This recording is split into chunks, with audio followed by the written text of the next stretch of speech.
बोलिए श्री गणेश भगवान की जय। बोलिए पवन सुत हनुमान की जय। बोले श्री कृष्ण कन्हैया लाल की जय। बोले उमापति महादेव की जय।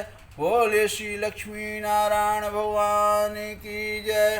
बोले अम्बे मात की जय। आप सभी मेरे प्यारे भाई बहन और दोस्तों का हमारे YouTube चैनल पर फिर से स्वागत है।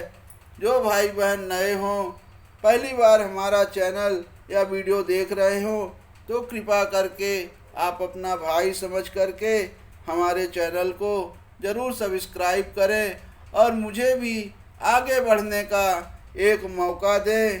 तो मुझे आप सभी का स्नेह और प्यार, आशीर्वाद, बड़ों का आशीर्वाद हमारे सर पर हो तो हम कैसे आगे नहीं बढ़े। इसीलिए आपका प्यार और स्नेह आशीर्वाद चाहिए। और आज हम श्री रामचरितमानस अयोध्या कांड के दोहा नंबर 44 के पाठ का आगे से शुरू करेंगे। तो कृपा करके आप सभी श्रवण करें और जय श्री राम जरूर बोले। तुम प्रेरक सबके हृदय सोमति राम ही देहूँ। बचन मोर तज रहि घर परिहर शील सनेहूँ। आप प्रेरक रूप से सबके हृदय में हैं। आप श्री रामचंद्र जी को ऐसी बुद्धि दीजिए जिससे वह मेरे वचन को त्याग कर और शील स्नेह को छोड़कर घर ही में रह जाएं।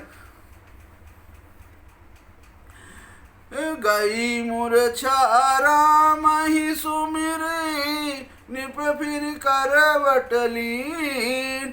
सचिव राम आगमन कही विनय समय समकीन। इतने में राजा की मूर्छा दूर हुई। उन्होंने राम का स्मरण करके राम राम कहकर फिर कर करवट ली और मंत्री ने श्री रामचंद्र जी का अपना आना कहकर समय समयानुकूल विनती की। अवनिपयकन राम पगुधारे अधर धीरज सब तब नयन उघारे। सचिव सम्हारी राव बैठारे चरण परत निप राम निहारे। जब राजा ने सुना कि श्री रामचंद्र पधारे हैं तो उन्होंने धीरज धर के नेत्र खोले और मंत्री ने संभाल कर राजा को बैठाया। तब राजा ने श्री रामचंद्र जी को अपने चरणों में पड़ते प्रणाम करते देखा। लिए स्नेह बिकल उरलाई गए मनि मनहु फनिक फिर पाई। राम ही चिताई रहु नर नाहु चला विलोचन बारी प्रबाहु। स्नेह से विकल राजा ने राम जी को हृदय से लगा लिया, मानो सांप ने अपनी खोई हुई मणि फिर से पाली हो। राजा दशरथ जी श्री राम जी को देखते ही रह गए और उनके नेत्रों से आंसू की धारा बह चली। ये शोक विवश कछु कहे न पारा हृदय लगावत बारहि बारा। विविध मनाउ राव मन माही अजहि रघुनाथ न कानन जाही। शोक के विशेष बस होने के कारण राजा कुछ नहीं कह पा रहे हैं।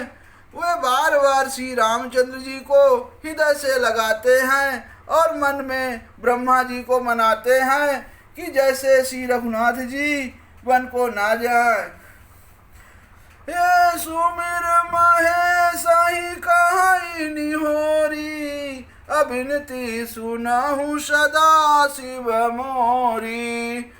अब राजा दशरथ भगवान शिव को स्मरण करते हैं आशुतोष तुम अवधर दानी, आरती हराहूँ दीन जनु जानी।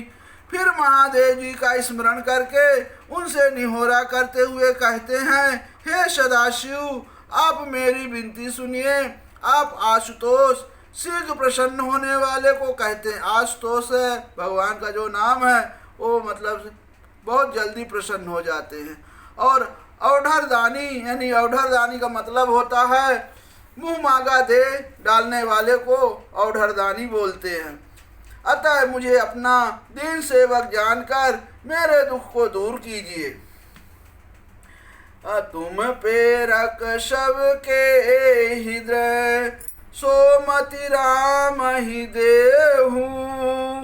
अवचन मोर तजि रहि घर, परिहरशील स्नेहु। आप प्रेरक रूप से सबके हृदय में हैं। आप श्री रामचंद्र जी को ऐसी बुद्धि दीजिए जिससे वे मेरे वचन को त्याग कर और शील स्नेह को छोड़कर घर में ही रह जाए। हे अजसु होहु जग सुजस न साऊ, नरक परौ बरु सुरपुर जाऊ। सब दुख दुसह सहावहु मोही, अलोचन ओट राम जनि होही।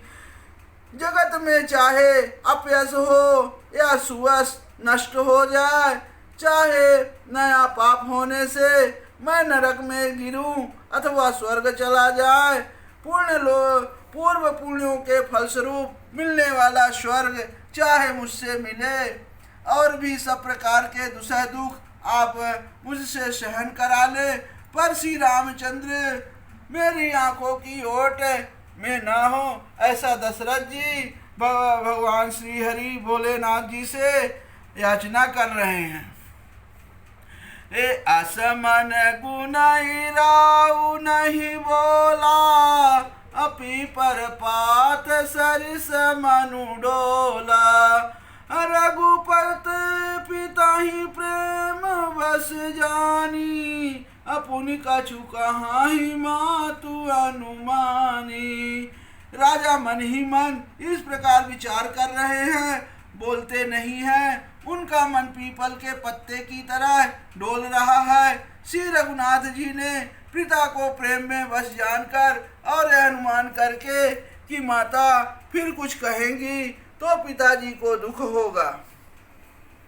आदेश काल अवसर अनुसारी, अबोले वचन विनीत विचारी।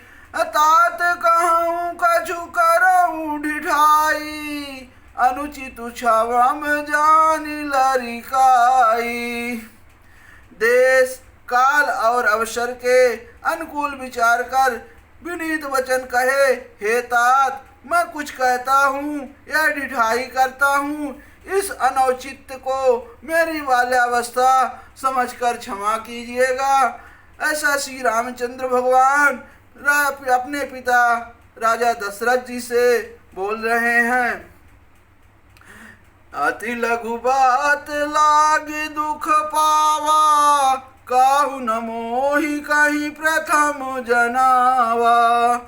देखी गोसाई पूछियु माता, सुन प्रसंग भय शीतल गाता। इस प्रकार तुच्छ बात के लिए आपने इतना दुख पाया, मुझे किसी ने पहले कहकर यह बात नहीं जनाई। स्वामी, आपको इस दशा में देखकर मैंने माता से पूछा। उनसे सारा प्रसंग सुनकर मेरे सब अंग शीतल हो गए, मुझे बड़ी प्रसन्नता हुई। मंगल समह स्नेह बस, सोच परिहरिय तात। आय सुदेई हरसिय, कहीं पुल के प्रभुगात। हे पिताजी, इस मंगल के समय स्नेहवश होकर सोच करना छोड़ दीजिए और हृदय में प्रसन्न होकर मुझे आज्ञा दीजिए। यह कहते हुए प्रभु श्री रामचंद्र जी सर्वांग पुलकित हो गए। अब धन्य जनम जगती तलताशु अपिताहि प्रमोद चरित सुनि जाशु। चारि पदारथ कर तलता के प्रिय मितुपमा तू प्राण समुझा के। उन्होंने फिर कहा, इस पृथ्वी तल पर उसका जन्म धन्य है जिसके चरित्र सुनकर पिता को परमा आनंद हो, जिसको माता पिता प्राणों के समान प्रिय हैं। चारों पदार्थ अर्थ धर्म काम मोक्ष उसके कर्तगत मुट्ठी में रहते हैं। आय सुपाल जन्म फल पाई अहूँ बेगही हूँ रजाई। अबिदामा तुषन आवऊ मागी अचली हूँ बनही बहुर पग लागी। आपकी आज्ञा पालन करके और जन्म का फल पाकर मैं जल्दी ही लौट आऊँगा, अतः कृपया आज्ञा दीजिए। माता से विदा मांग आता हूँ, फिर आपके पैर लगकर प्रणाम करके वन को चलूँगा। अब आगे की कथा है।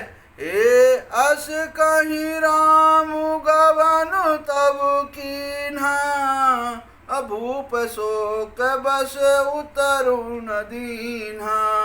नगर व्यापी गई बात सुती छी अछुअत चढ़ी जनु सब तन बीछी। ऐसा कहकर तब श्री रामचंद्र जी वहां से चल दिए। राजा ने शोकवश कोई उत्तर नहीं दिया और बहुत ही तीखी अप्रिय बात नगर भर में इतनी जल्दी फैल गई मानो डंक मारते ही बिच्छू का विष सारे शरीर में चढ़ गया हो। सुनि भय विकल सकल नर नारी अबेली बीटा पे जिमि देखी द्वारी। जो जय सुनहि धुनहि सिर सोई बड़ विषादु नहीं धीरजु होई। इस बात को सुनकर सब स्त्री पुरुष ऐसे व्याकुल हो गए जैसे दावानल यानी वन में आग लगी देखकर बेल और वृक्ष मुरझा जाते हैं। जो जहाँ सुनता है वहीं सिर धुलने पीटने लगता है। बड़ा विषाद है, किसी को धीरज नहीं बनता।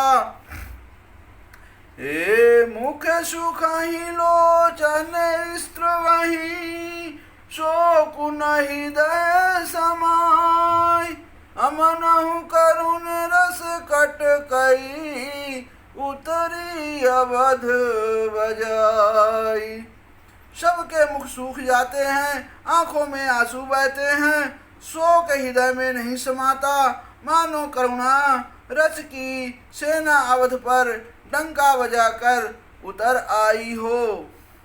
हे मिले ही माझ विधि बात बेगारी अजह तह दे ही कहे कहीं गारी। यही पापिनी बूझ का परयू अच्छाई भवन पर पावक धरयू। सब मेल मिल गए थे, सब संयोग ठीक हो गए थे।